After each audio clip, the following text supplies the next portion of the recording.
Hello, my name is Mikey Abejero and I'm taking up Bachelor of Secondary Education, major in English. The Filipino is Worth Dying For by Benigno Aquino Jr. I have spent almost 8 long and lonely years in military confinement. The problem of martial rule and its injustices have nagged me all these years.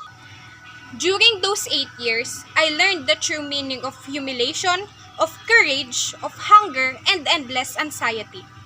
Rather than be bitter, I have learned to accept my sufferings as a cleansing process and a rare opportunity to really grapple with the problems of the Filipino. I have asked myself many times, is the Filipino worth suffering or even dying for? Is he not a coward who would readily yield for any colonizer? Be he foreign or homegrown? Is a Filipino more comfortable under an authoritarian leader because he does not want to be burdened with the freedom of choice? Is he unprepared or worse, ill-suited for presidential or parliamentary democracy? I have carefully weighed the virtues and the faults of the Filipino, and I have come to the conclusion that he is worth dying for. For because he is the nation's greatest untapped resource. He is not a coward, he values life, and he tends to give his leader the maximum benefit of doubt. Given a good leader, because he is a good follower, the Filipino can attain great heights. It would seem that he is more comfortable in being told to do than to think for himself.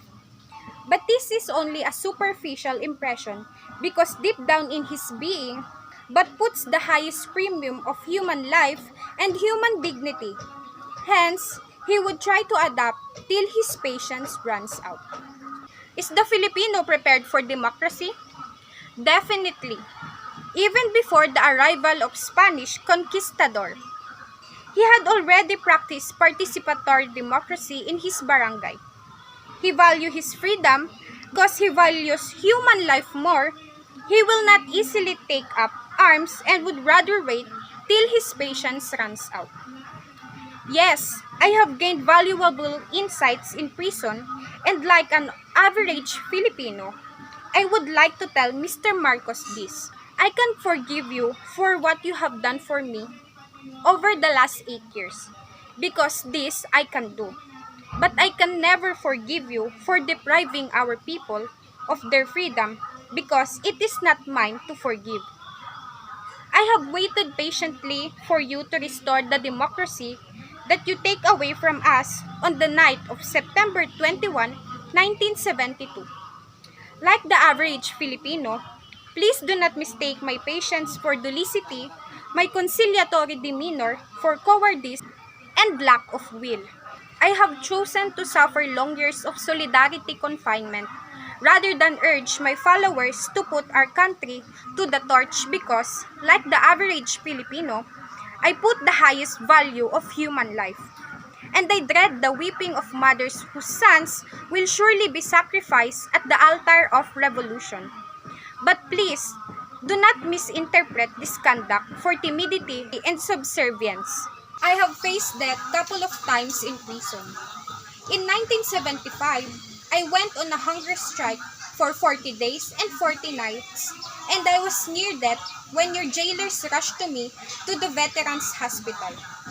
I faced death in your detention camp when your army doctors diagnosed my heart ailments as mere muscle spasms, only to be told by doctors in the United States that I could have died from the heart attack while I was languishing in your jail.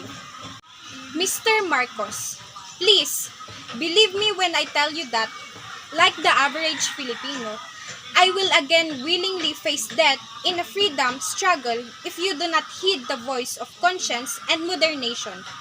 You were once a soldier and you have repeatedly said many times, it is an honor to die for one's country and for one's freedom.